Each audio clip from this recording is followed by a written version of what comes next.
ወደ ከተማ እንዳይጠጋ የተገለለ ገደብ የተሰጠው አትለፍ የተባለ አይን አለው እንደሌላው ጆሮ እንደሌላው አፍንጫ እንደሌላው መስራት የሚያምረው እንደሌላው ማግባት መውለድ መማር የሚያምረው መነገድ የሚያምረው ቢዝነስ መስራት የሚያምረው ነገር ግን ተከሎ የተቀመጠ ተገድቦ የተቀመጠ አትለፍ የተባለ ሕጉና ሥርዓቱ የአይሁዳውያን ሥርዓት የከለከለው ሰው ወደ ኢየሱስ መጣ። ወደ ብዙ ጥያቄው ልብ ይነካል። ብትወድስ ልታነጻኝ ትችላለህ? የሆነ ነገር ያላችሁ ግን እሰራለሁ ነግዳለሁ ምትሉ ግን የታሰራችሁ ተፈትቼ እንቀሳቀሳለሁ ስትሉ የሆነ ነገር መጥቶ የሚመታባችሁ ፌል የሚያደርግባችሁ ነገር በህይወታችሁ የበዛባችሁ እግዚአብሔርን ታመልካላችሁ፣ ቤተክርስቲያን ትመላለሳላችሁ፣ ጽድቅ ህይወት አለ፣ የቅድስና ህይወት ያለ ነገር ግን አንድ የተገደበና የታሰረ ነገር በህይወታችሁም ያሰቃያችሁ ለእናንተ ነው ዛሬ መልእክቴ። ላንቺ ነው ላንተ ነው ዛሬ መልእክቴ። ላንተ ነው የመጣው ዛሬ የሰማይ አምላክ ቃሉን ልኮልሃል። መጽሐፍ ቅዱስ ያዛችሁ ማቴዎስ ወንጌል ምዕራፍ 8 ላይ ያለውን ሐሳብ ከቁጥር 28 ጀምሮ ያለውን ድንቅ ሐሳብ በዚህ ማለዳ እንነጋገራለን። ወደ ማዶም ወደ ገርጌስኖን ሀገር በመጣ ጊዜ አጋንንት ያደሩባቸው ሁለት ሰዎች ከመቃብር ወጥተው ተገናኙት። እነርሱም ሰው በዚያ መንገድ ማለፍ እስኪሳነው ድረስ እጅግ ክፉዎች ነበሩ። ነውም ኢየሱስ ሆይ የእግዚአብሔር ልጅ ካንተ ጋር ምን አለ? ጊዜው ሳይደርስ ልታሰቃየን ወደዚህ መጣህን እያሉ ጮሁ። ከነርሱም ርቆ የብዙ እሪያ መንጋ ይሰማራ ነበር። አጋንንቱም ታወጣንስ እንደሆነ ወደ እሪያው መንጋ ስደደን ብለው ለመኑት። ሂዱ አለ። እነርሱም ወጥተው ወደ እሪያዎቹ ሄዱና ገቡ። ነውም ከእሪያዎች መንጋ ሁሉ ከአፋፉ ወደ ባህር እየተጣደፉ ሮጡ፣ በውሃውም ውስጥ ሞቱ። እረኞችም ሸሹ። ወደ ከተማውም ሄደው ነገሩን ሁሉ አጋንንት ባደሩባቸው የሆነውን አወሩ። ቁጥር 34 ዋና ሐሳቤ እነሆም ከተማው ሁሉ ኢየሱስን ሊገናኙ ወጡ። ባዩትም ጊዜ ሀገራቸው እንዲሄድላቸው ለመኑት ይላል። ክብር ለኢየሱስ ይሁን። በዚህ ቃል ነው ዛሬ እግዚአብሔር የሚያወራ። ይህን ክፍል ምዕራፍ 8 ቁጥር 28 ላይ ያለውን ሐሳብ ከማውራቴ በፊት አጠቃላይ ስለ ማቴዎስ ወንጌል አጠቃላይ አጠር አድርጌ ጥቂት መረጃ ልስጣችሁ። ማቴዎስ ከምለው ስም ጀምሬ አንዳንድ የሚጠቅመንን ኢንፎርሜሽን ልስጣችሁ። ማቴዎስ ማለት ስሙ ስንነሳ የእግዚአብሔር ስጦታ የሚለውን ሐሳብ መንፈስ የሚይዝ ትርጓሜ አለውና ስምን መልአክ ያወጣል እንድሉት ሰውየውም የተጠራበትን ዓላማ ያረሳ የተለየበትን የመጀመሪያዎቹ መካከል ከበግሩ ሐዋርያት መካከል እንዲሆን ጥሪው ወደ ህይወቱ በክርስቶስ ኢየሱስ ከመጣበት ጊዜ ጀምሮ ይመስለኛል ስሙ ላይ ያለው የስሙ ላይ ያለው ትርጓሜ በአገልግሎቱም ላይ ተጽዕኖ ያደረገበት ይመስላል። በአገልግሎቱ ምክንያቱ ለመሰላችሁ በመጽሐፍ ቅዱስ 28ቱ ምዕራፍ ማቴዎስ በገለጻቸው በጻፋቸው ታሪኮች መካከል በጣም የተጠቀሱ ብዙ ነገሮች አሉና የሐዋርያው ማቴዎስ ዓላማና ትኩረት ግን ማንም ይጠቀስ። ለምሳሌ ግለሰቦች የተጠቀሱ አሉ። አጋንንት የተጠቀበ እዚህ ቦታ እንኳን ተጠቅሷል። ሌጊዮን ተጠቅሷል። ስጋ ለባሾች ተጠቅሷል። ነገስታት ተጠቅሰዋል። በተለያየ ስራ የተሰማሩ በሙያ የተሰማሩ ሰዎች ተጠቅሰዋል። ያገለገሉ ሰዎች ጭምር ተጠቅሰዋል። እና ገና ሲጀምር ምዕራፍ 1 ከዘር ሐረግ ጀምሮ ብዙ ሰዎችን በመጥቀስ ነው የሚጀምረው። ይሄ ሁሉ ሰው ግለሰብ እየተጠቀሰ የማቴዎስ ትኩረት ግን ኢየሱስ ብቻ። ማንንም የጠቀሰበት ዓላማው ኢየሱስን ለማሳየት በታሪክ መካከል የተገለጹ ግለሰቦችን የጠቀሰበት ዓላማ ኢየሱስ የተባለውን አምላክ ለማሳየት ነው ትኩረቱ። ሌላ ትኩረት የለውም። 6 ነገር ነው በዋናነት ማቴዎስ ወንጌል የሚናገረው። የመጀመሪያ ምዕራፍ 1 ላይ እንደምታዩት ጌታ ኢየሱስ ክርስቶስ የመጣበትን መወለዱን ፍጹም በሆነ በሰብአዊ ስርዓት እንዳልመጣ የእግዚአብሔር ልጅ መሆኑን ለማሳየት የመጣበትን ታሪክ ነው ምናየው። ስለዚህ 6 ነገሮችን በዋናነት ይናገራል። አንደኛ የኢየሱስን መወለድ፣ ሁለተኛ የኢየሱስን ማደግ፣ ሶስተኛ የኢየሱስን አገልግሎት፣ አራተኛ የኢየሱስን መሞት፣ አምስተኛ የኢየሱስን በሶስተኛው ቀን መነሳት፣ ስድስተኛ ደግሞ ሄዳለሁ ወዳለው ስፍራን አዘጋጅላችኋለሁ መጥቼ ወስዳችኋለሁ ወዳለው ወደ መጣበት ስፍራ መሄዱንና ተመልሶ መምጣቱን ይናገራል። ይሄ ነው አጠቃላይ ሐሳቡ ማቴዎስ ወንጌል ውስጥ የምናገኘው። ከዚህ የተለየ ምንም አይነት ሌላ ትኩረት የለውም። ሰውዬና እኔ አንድ በረከት ልባርካችሁ። የምትኖሩ የምታገለግሉ የምታመልኩ በሕይወት ዘመናችሁ በየትኛውም ጊዜ ትኩረታችን ኢየሱስ ብቻ ይሆንልን እና ማቴዎስ 1 ወደ ምዕራፍ 8 ከመምጣቴ በፊት እንዳልኳችሁ የዘር ሐረግ እየተረከ ይመጣል። የዳዊት ልጅ የአብርሃም ልጅ እያለ ኢየሱስን ለማሳየት የመጣበት ከይሁዳ ነገር መምጣቱን እየመዘዘ ያሳየናል። ሁለተኛው ምዕራፍ ላይ መወለዱን ያበስረናል። መለኮት የሆነው በሰው አምሳል ባሪያን መልክ ይዞ በድንግል ማርያም መወለዱን ይናገራል። ምዕራፍ 3 ላይ ሄዳችሁ ስታነቡ ደግሞ በኢሳይያስ መጽሐፍ ምዕራፍ 40 ላይ የተነገረው የተገለጸለት በምድረ በዳ ብቻውን የሚጮህ ድምጽ የተባለ ምድረ በዳ ከፍ ያለውን ዝቅ እያደረገ ዝቅ ያለውን ከፍ እያደረገ መንገዱን ለሚመጣው መሲህ ለሚመጣው ጌታ የሚያዘጋጅ እየጠረገ የሚመጣ አንድ ጀግና የወንጌል አርበኛ እንዳለ ይናገራል ኢሳይያስ ላይና ስለዚህ ሰው ነው ምዕራፍ 3 የሚናገረው። ያ 40 ላይ የተተነበየለት ከመሲሁ በፊት በመምጣት መንገድ የሚያስተካክል ቆሻሻውን የሚጠርግ ተራራውን ዝቅ የሚያደርግ ሸለቆን ከፍ የሚያደርግ እመጣለሁ ላለው መንገድ የሚያበጃ ጀግና የሆነ ባየበት የማይተነብይ ባየበት የማይታለል በተመለከተው ነገር የማይሸወድ ማንንም አይቶ ልቡ መልእክት የማያስቀይረው ጀግና የወንጌል አርበኛ ዮሐንስ መምጣቱን ይናገራል። ምዕራፍ 3 ይሄን ያጠቃልላል። ምዕራፍ 4 ላይ ደግሞ ሁለት ነገር ይናገራል። የመጀመሪያ 40 ቀንና 40 ሌሊት ከጾመ በኋላ ጌታ ኢየሱስ በዲያብሎስ ሲፈተን ዘንድ መንፈስ ወደ ምድረ በዳ ወሰደው ይላል። ከዚያ ፈተና በኋላ ፈተናው 11ኛ ቁጥር ላይ ያልቅና በይፋ 30 ዓመት ሲሞላው ጌታ ኢየሱስ ወደ መደበኛው አገልግሎት መግባቱን ይናገራል። ምዕራፍ 4 በዚህ ይጠናቀቃል። ምዕራፍ 5 ምዕራፍ 6 ምዕራፍ 7 በማቴዎስ ወንጌል ብቻ ጌታ ኢየሱስ ክርስቶስ ሰፊ ጊዜ ወስዶ ያስተማራቸው 5 ቦታዎች አሉ። ሰፋፊ ትምህርቶችን የጠቀሰባቸው ህዝብን በመሰብሰብ ያስተማራቸው ከምኩራብ ውጪ ጊዜ በመውሰድ ለህዝብ ጊዜ የሰጠበትን የመጣበትን ዓላማ የፈጸመበት 5 ትላልቅ ትምህርቶችን ማቴዎስ ወንጌል ውስጥ ብቻ እናገኛለን። ከነዚያ ከ5ቱ መካከል 5 ምዕራፍ 5 ምዕራፍ 6 ምዕራፍ 7 ሰፊ ጊዜ ወስዶ ጌታ ኢየሱስ ክርስቶስ ያስተማረበት ወይንም ደግሞ የተራራው ስብከት በመባል ይታወቃል። የተራራው ስብከት በመባል ይታወቃል። ከዚያ አሁን ወደዚህ ሊመጣላችሁ ነው። ለዚህ ህዝብ ትንቢታዊ መልእክትም ስላለኝ አጠገብ ያለውን ሰው በደንብ ጨበጥ አርግልኝ፣ መልእክት ንገርልኝ። ዛሬ በለው፣ በደንብ ንገሩት። ዛሬ ለዘመናት በለው እንዳትንቀሳቀስ ርቀ እንዳትሄድ እግዚአብሔር ወደ ተናገረው እግዚአብሔር ወደ አወራ እንዳትፈጥን አስሮ የያዘ ተናገሩ። ግድ የላችሁም። አስሮ የያዘ ያ ሰንሰለት በሉ ዛሬ ይበጣጠሳል በለው። አንድ ሰው ጮሆ አሜን ይበለኛ። ከተራራው ትምህርቱን እንደጨረሰ ልክ ሲወርድ አንድ ለምጻም ቀረበ ይላል። አንድ ለምጻም ቀረበ። ህጉ ያገለለው፣ ስርዓቱ ያገለለው፣ የአይሁድ ባህል ያገለለው፣ ወጋቸው ያገለለው፣ ወደ ከተማ እንዳይጠጋ የተገለለ ገደብ የተሰጠው አትለፍ የተባለ አይን አለው እንደሌላው ጆሮ እንደሌላው አፍንጫ እንደሌላው መስራት የሚያምረው እንደሌላው ማግባት መውለድ መማር የሚያምረው መነገድ የሚያምረው ቢዝነስ መስራት የሚያምረው ነገር ግን ተከሎ የተቀመጠ ተገድቦ የተቀመጠ አትለፍ የተባለ ህጉና ስርዓቱ የአይሁዳውያን ስርዓት የከለከለው ሰው ወደ ኢየሱስ መጣ። ወደብሱም ጥያቄው ልብ ይነካል። ብትወድስ ልታነጻኝ ትችላለህ? ካቦናስ ዛሬ ገደብ በጥሻለሁ። ብትወድስ ልታነጻኝ ትችላለህ? which means ሰውየው ቅድም እንዳልኳችሁ ብዙ ያገለለው ነገር አለ፣ የገፋው ነገር አለ። የሚቀርበው የለም። ቀርቦ የነካው ሁሉ እንደሱ የሚረክስ ነው። ስለዚህ ስርዓት ወደ ኋላ ዞር ያደረገው ይሄ ሰው ኢየሱስን ሲያይ እንደሚፈውስ ያቅ፣ ኢየሱስን ሲያይ እንደሚያድን ያቅ፣ እውሩን አበራ ሲባል ሰምቷል። ዲዳውን አናገረ ሲባል ሰምቷል። አንካሳው ዘለለለበት ሲባል ሰምቷል። ሙታን የሚታዘዙለት ሲባል ሰምቷል። እና እንዳይጠቃ ደግሞ ኢየሱስም ስጋ ለብሶ ነው የመጣውና ለዛውም አይሁዳዊ ይሄን ነገር ከሚጸየፉት የሆነ እንደነርሱ ይገፋኝ ይሁን ነው ስጋቱ። እንደነርሱ ይጸየፈኝ ይሁን፣ እንደነርሱ አያስቀርበኝም ይሁን በምን ልብ ነው የቀረበው? ብትወድ ልታነጻኝ ትችላለህ? የችሎታ ጥያቄ አይደለም። ይሄን ትችላለህ ወይ አይደለም? ሰውነቴ አንተን ይገፋሃል። ለምጽ ላይ ያለው ወደ እኔ እንዳትቀርብ የሚያደርግ ነው። ግን ብትወድስ እንዲህ ይላል ጌታ ኢየሱስም ያንተን መንጻት ወዳለው ንጻ ነው ይላል።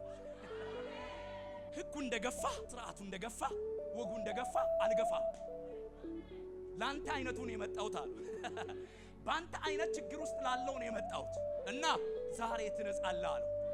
እኔ እንደዚህ ብዬ ልባርካችሁ ማቲካ አልሆፋኒያስ በህይወታችሁ ላይ ያለ እግዚአብሔር ፍቃድ የተጣበቀ መርገም ቢሆን እስራት ቢሆን ቋጠሮ ቢሆን ኃጢያት ቢሆን ድካም ቢሆን በደል ስንፍና ቢሆን ዛሬ ከህይወታችሁ ላይ ለዘላለም ይነቀላል። በኢየሱስ ስም ለዘላለም ይነቀላል። አንተ ማይጮህ ከኔ ጋር 3 ጊዜ እስቲ ተነቀለ ይበል። 1 2 እስቲ አንድ ሰው ብድግ ብሎ ተነቀለ ይበላ። ከህይወታችሁ ላይ ለዘላለም ይነቀል። ከጓዳችሁ ለዘላለም ይነቀል። ከጤናችሁ ለዘላለም ይነቀል።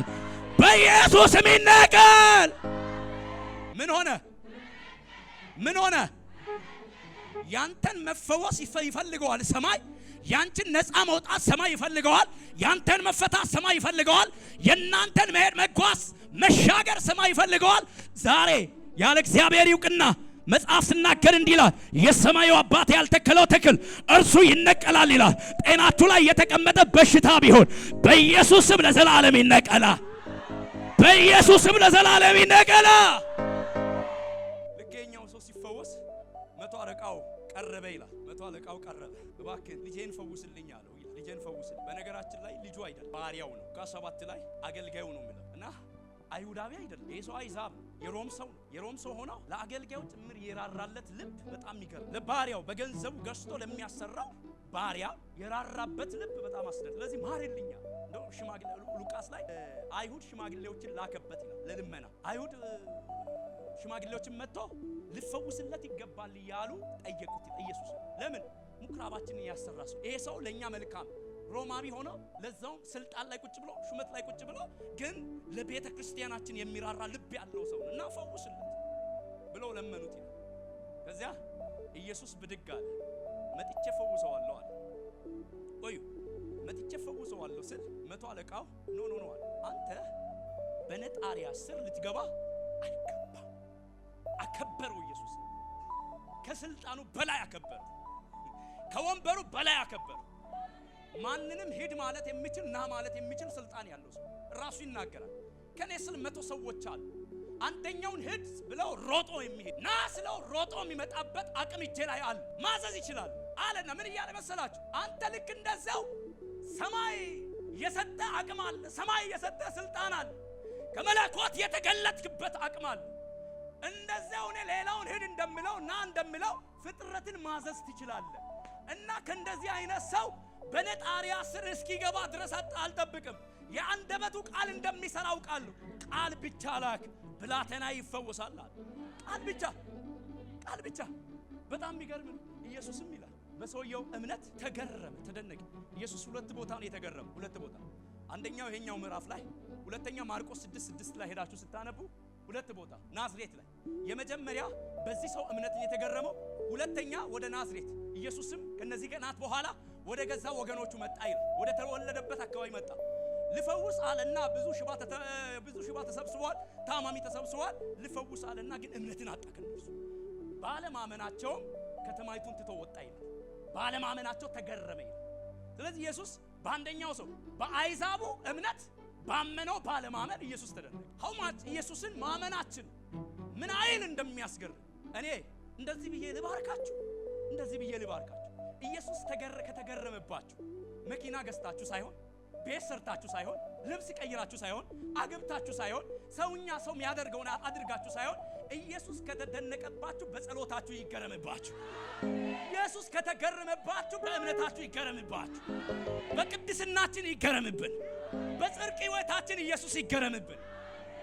ተፈወሰ ያም ሰው።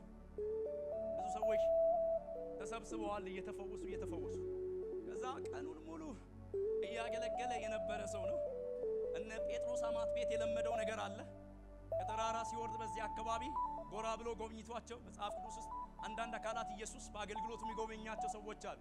ለምሳሌ እነ ቢታንያ አካባቢ የሚኖሩ እነ ማርታ እነ ማርያምን ይጎበኛቸው ነበር፣ ይጠይቃቸው ነበር። እዚህ ደግሞ የጴጥሮስን አማት ቤት እየገባ ጸሎት የሚደረግበት ቤት ስለሆነ ጸሎት ባለበት ኢየሱስ አይጠፋ፣ ጩኸት ባለበት ኢየሱስ አይጠፋ፣ መንበርከክ ባለበት ኢየሱስ አይጠፋ። ኢየሱስ የምን ባለበት እሱ የሚገኝ አምላክ። በስሜ ላለ አንድም ሁለትም በተሰበሰበበት ይገኛሉ ያለ አምላክ ስለሆነ ስለዚህ ሄደ። የጸሎት ቤት ስለሆነ ቤቱ ልክ አርፋለሁ ብሎ ሲሄድ ከዛ በፊት ታገለግል የነበረች ምግብ ማዕድ ታቀርብ የነበረች ሽር ጉድ እያለች ታስተናግደው የነበረች ዛሬ ግን በንዳድ ታማ ተኝታ አገኛት ይላል። ተኝታ ማረፍ አልቻለም። እጁን ጫነ፣ ንዳዱም ለቀቃት። ተነስታም አገለገለቻቸው። አንድ ጸሎት ሊጸልይ ነው። እያገለገላችሁ የነበራችሁ በአገልግሎት ዓለም ላይ የነበራችሁ በጸሎት ዓለም ላይ የነበራችሁ በእግዚአብሔር በሚፈልጋችሁ ቦታና ስፍራ ላይ የነበራችሁ ምናልባት ከትዳር በኋላ ያን ህይወታችሁን ያቆማችሁ አግብታ የሚመጣው ትዳር ጸሎት አያስቆምም። ከእግዚአብሔር ዘንድ የሆነ ትዳር ከእግዚአብሔር ዘንድ የሆነ ልጅ ጸሎታችሁን አያስቆምም። ከእግዚአብሔር ዘንድ የሆነ በረከት ጸሎታችሁን አያስቆምም። አገልግሎታችሁን አያስቆምም። ልዩ ልዩ ወደ ህይወታችሁ በመጡ ነገሮች ልምምዳችሁን ያቆማችሁ ሰዎች ከዛሬ ጀምሮ የእግዚአብሔር እጅ በእናንተ ላይ ትገለጣለች። ወደ አገልግሎታችሁ ትመለሳላችሁ። እና ልክ እንደገና አለፍ ስል ህዝብ በጣም ስላጨናነቀው የሚፈውሰውን ፈውሶ ሁሉንም ነው የሚለቋሉ። ሁሉንም ፈወሳቸውና ማረፍ ስለፈለገ በህዝብ ብዛት የተነሳ ወደ ማዶ እንሻገር አላቸው። አሁን ወደ መልእክቴ የመጣው ወደ ማዶ እንሻገር አላቸው። ልክ ተሳፈሩ። ደክሞ ስለነበረ የሚያርፍበት ቦታ ሁሉ ሰው እየመጣ እየከበበው ስለነበረ እያስጨነቀው ስለነበረ በመርከቢቷ በውስጠኛው ክፍል ገብቶ ተኛ። ገብቶ ብትደክሞታል ስጋ ለብሶ ነው ያለ። አረፍ ልበል ብሎ ጋደም ባለበት መርከቢቷን የሚያናውጥ አውሎ ንፋስ ተነሳባቸው። ማዕበል ተነሳባቸው። ይቅርታ ተነሳባቸው። በተሳፈሩባት መርከብ ላይ ዋናው ያለ የሚያናውጥ መጣ። የሚያሸብር መጣ። ልብ የሚያወርድ መጣ። እንደዚህ እኮ ነው አንዳንዶቻችን እያመለካችሁ ማዕበል አለ፣ እየጸለያችሁ ማዕበል አለ፣ ቸርች እየተመላለሳችሁ ማዕበል አለ፣ ቤተ ክርስቲያን እየመጣችሁ ማዕበል አለ፣ በቅድስና በጽድቅ ሕይወት ያላችሁ ማዕበል አለ። ለምን? ውስጠኛው ክፍል ተኝቶ ያለ ኢየሱስ ሰማይ ምድርን የፈጠረ ጌታ አብሮአቸው ያለ ነው መርከቢቷ የተናወጠችው። መርከቢቷ አብሮ ያለ አቶ ቫኒ ልዩነቱ ግን ምንድነው መሰላችሁ? ልዩነቱ አብሮን ያለው የሚገስጽ እላይሽ ላይ ያንዣበበ የመጣው ታልፈሽ እስክትሰጪ ድረስ አይጠብቅ፣ ዝም አይልም፣ ጸጥ አይልም። አንቺ ስትጠፊ የሚገደው ማኩቫ አና ሃዲያላዲያ እንዲህ ብሎ ጮው ይላል። ስንጠፋ አይገድም ምን ይያሉ ቀሰቀሱት ይላል። ስንጠፋ እያለቅን እኮ ነው፣ እየወደቅን እኮ ነው። የመጣው ማዕበል እኮ ድራሻችንን ሊያጠፋ ኖ ድራሽ አይጠፋም፣ ድራሽሽ አይጠፋም። ተነስቶ ያናወጠሽን ይገስጽልሻል። አላላላላላ አልገባሽም። ያው አምላክ ምስክሬ ህይወታችሁን ያናወጠው፣ ኑሯችሁን ያናወጠው፣ ትዳራችሁን ያናወጠው፣ የኔ የምትሉትን መንፈሳዊ ነገራችሁን ያናወጠው ዛሬ ከሰማይ ትእዛዝ ይመጣል። ጸጥ ይልላችኋል። ብዙ ነካ አድርገውና ጸጥ ይላል በለው። ተነሳ፣ ከተኛበት ተነሳ፣ ባህሩንም ንፋሱንም ገሰጸ። ከዛ ጸጥም አሰኘኝ። ከዚህ በኋላ ነው ልክ ከመርከቢቷ ተሻግሮ ገርጌሴኖን ወደሚባል ቦታ ሲመጣ ይላል። አሁን መልእክት እዚህ ጋር ነው። ከዚህ በላይ ምናልባት ጥቂት ነው የሚቆየው። ክብር ለኢየሱስ ይሁን፣ ክብር ለአምላካችን ይሁን። ያው አምላክ ምስክሬ ዛሬ ላመነ ሰው ከእግሩ ላይ የሚበጣጠስ ሰንሰለት አለ። እኔ በመንፈሴ አያለሁ። ሰማይ አምላክ ምስክሬ በእግሮቻችሁ በእጆቻችሁ ላይ የተቀመጡ የዛጉ ሰንሰለቶች፣ ጸሎት የከለከሉ፣ መንበርከክ የከለከሉ፣ መፈታት የከለከሉ፣ መሮጥ የከለከሉ፣ መሄድ የከለከሉ፣ ማምለክ የከለከሉ፣ መሮጥ የከለከሉ ብዙ ነገሮቻችሁን ገድበው የያዙ ሰንሰለቶች ዛሬ ይወድቃሉ። አንድ አማኝ አለ 3 ጊዜ ጮስት ወደቀ ይበል። 1 2 የመጨረሻ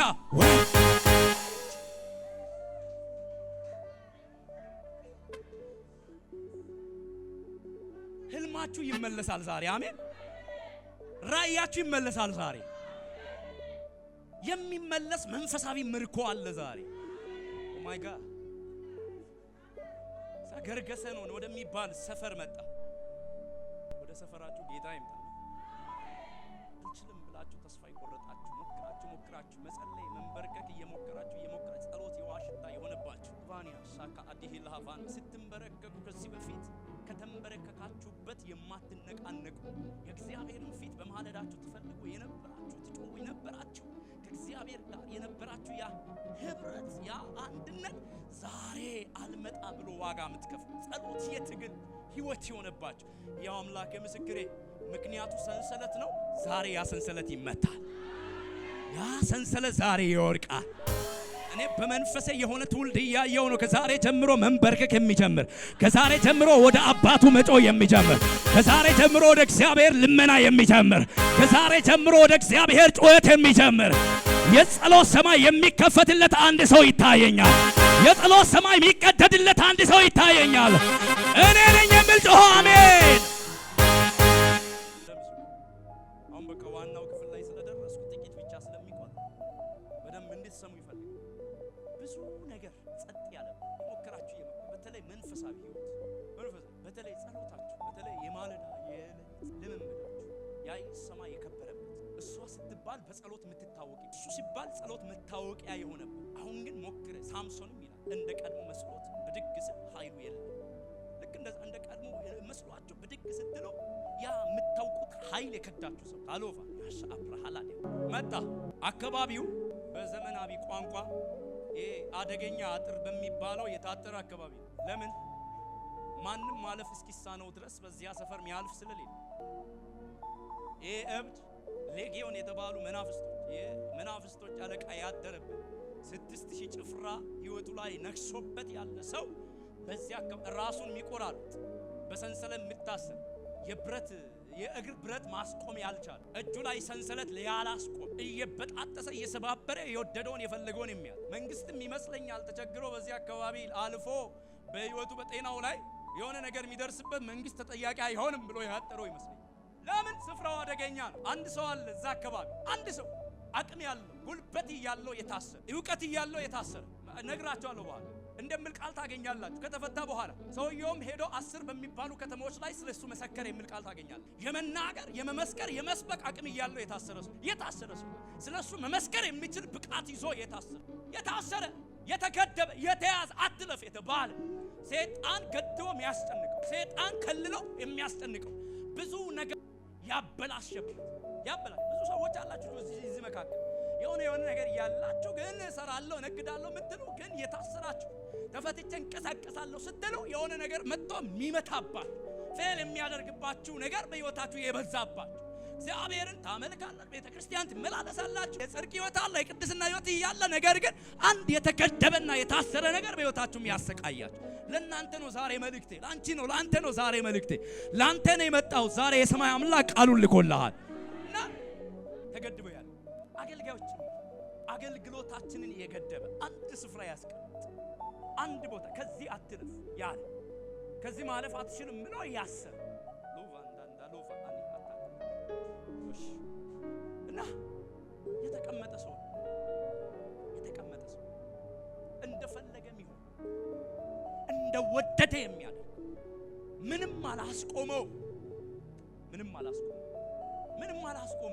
ይታሰራል፣ መታሰር አላስቆመው ከማበላሸት።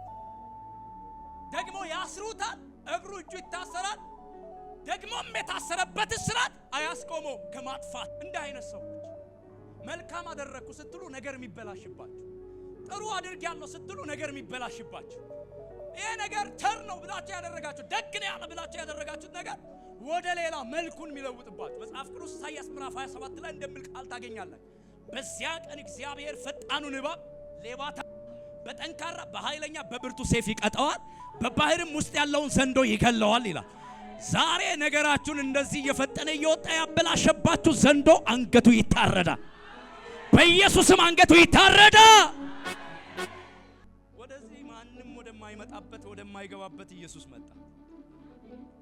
ማንም ወደማያልፍበት ኢየሱስ መጣ። ወደ ተገደበበት ኢየሱስ መጣ። በደንብ ስሙኝ። ከዚህ በኋላ ያለውን መልእክት በደንብ ስሙ።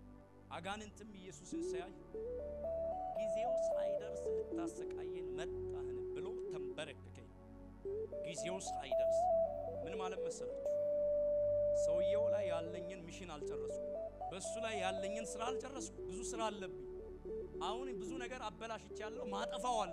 ብዙ ነገር ዘግቼበታለሁ፣ ማጠፋው አለ። አስሬዋለሁ፣ አሁን መግደል ነው የሚቀር። ስለዚህ ጊዜ አይደለም። አሁን ለምን መጣ? ለምን መጣ? ቁርጡን አወቀ። ኢየሱስ ይህን ሰው ልፈታውና ውስጥ ያሉ መናፍስቶችን ሊያዋርዳቸው እንደተገለጠ መጽሐፍ ሲናገር የዲያብሎስን ስራ ሊያፈርስ የእግዚአብሔር ልጅ ተገለጠ ይላል። እንደመጣ ቁርጡን ስላወቀ አሁን ከዚህ በላይ መቀጠል አልችልም ማለት ምን ይያል አስሬው መቀጠል አልችልም አበላሽበት ተበላሽቶበት ከዚህ በኋላ ከሱ ጋር አንድ እርምጃ መቀጠል አልችልም መሄዳችን ነው እንለቀዋለን ነገር ግን አለ ምትሰደን ከሆነ ወደ እርያው ስደድ ለመነው ይላል ኢየሱስም ፈቀደላቸው ይላል አንድ የሀገሬ አባባል አንዳንድ ሰዎች ግራሚ እንዴት ለኢየሱስ ለአጋንንት ታዘዘ የሚሉ ትምህርትም ወስዶ የሚያስተምሩ አካላት ጭምራል እና እንዴት ለመነው ፈቀደለት ለምን ይፈቅድለታል ለመናፍስቶች ለምን ይፈቅዳል ብሎ ምናገርና በሀገሬ ላይ አንድ አባባል አለ ዞሮ ዞሮ መግቢያው ጭራሮ የሚባል እና ወደ እርያም ገባ ወደ ምንም ገባ ወደ እኔ የገባው መንፈሱ ወደ ጥልቅ ነው ስፍራው ጥልቅ ነው ቦታው ጥልቅ ነው የተመደበለት ጥልቅ ነው ስለዚህ ወደ 2000 የሚያህሉ እረኞች ማን ነው እርያ ያሰማሩ እረኞች አሉበት ሰፈሩ ላይ ወደዚህ ወደ ታሰረው ሰው ግን የማይቀርቡ ለነርሱ ከታሰረው ሰው ይልቅ ይሄ የሚበልጥባቸው ያሰማሩት እርያ የሚበልጥባቸው ያሰማሩት የሚቀሉ በየማለዳው እየወጡ የሚያሰማሩት ሚነዱት እርያ የበለጠባቸው የሰውየው መታሰር ጥንቅ ያልሆነባቸው የሰውየው እንደዛ መሰቃየት ምንም አይነት ትርጉም የማይሰጣቸው ሰፈሩ ላይ ነበር በደንብ ስሙኝ አሁን ኢየሱስ ለምን እንደፈቀደ ላሳያችሁ ነው ወደ እርያው መንጋ እንዲገባ እዛ ፈቀደ ሄዶ ገባ 2000ም እነርሱ ነገ ይሄን ሽጠን ለብዙ ገንዘብ ያተርፍልናል ብለው ያከማቹ ነጋዴ ናቸው በነገራችን ላይ የእርያው ነጋዴ ናቸው ለብዙ ነገር እንጠቀምበታለን ብለው የተሰማሩበት ቢዝነሳቸው ብዙ ያተርፍልናል ያሉት ቢዝነሳቸው እና ወደዚያ ነው የፈቀደው ገባ ይላል መንፈሱ ገብቶ 6000ም ገብቶ 2000ን ወደ ባህር አስገባ ሰውየው ነፃ ወጣ ሰውየው መፈታት ሆነለት ከዘመናት ለቅሶ በኋላ መፈታት ሆነለት ከብዙ ዘመን እስራት በኋላ መፈታት ነፃ መውጣት ይሆነለት አጠገቢ ያለውን ሰው ቀለል አድርገ ይሄን መልእክት ዋና ትኩረት እሱ ላይ ስላልሆነ ነው ያለፍኩ ያለው እንደዚህ በልል ከዛሬ ጀምሮ በል በመታውቀውም በማታውቀውም በምንም አቅጣጫ የታሰርክበት እስራት ዛሬ ይወርቃል በለው ሲጮክ በልና ወደቀ በል እባክህ የመጨረሻ ወደቀ በል አሁን ወደ ፖይንትን ሁሉ 2000 ዓመታት በፊት ስለወደቀ አዋና ፖይንትን ልንገር የእርያው እረኞች ወደ ኢየሱስ መጡ ከመምጣታቸው በፊት አንድ ያደረጉት ነገር አለ ወደ ከተማ ሮጦ ሄደው በእስረኛው መናፍስት ባደሩባቸው ሰዎች ላይ የሆነውን ሁሉ አወሩ ይላል ከተማው ሁሉ ኢየሱስን ሊገናኘው ወጣ ይላል ከተማው ሁሉ ማንን ሊገናኝ ማንን ይሄን ስም ጥሪ ማንን ይሄ ስም ይጠራ ማንን ኢየሱስን ሊገናኘው ወጣ ይላል ሊገናኙት የመጡት ግን ሊያመሰግኑት አይደለም ተብሱ ሊገናኘው የመጣው ሁሉ ሊሰግድለት አይደለም ዋው ይሄ እኮ እንደ ከተማ ተግዳሮታችን ነበረ እንኳን ሰራክልን ብለው ሊሸምልሙት አይደለም ይመጡት ቴንኪው ሊሉት አይደለም ይመጡት ቢገባቸው ለከተማ ጅምር ለሰፈሩ ጅምር ጠንቅ የሆነውን መንፈስ ነው ያባረረላቸው ብረዱ ኖሮ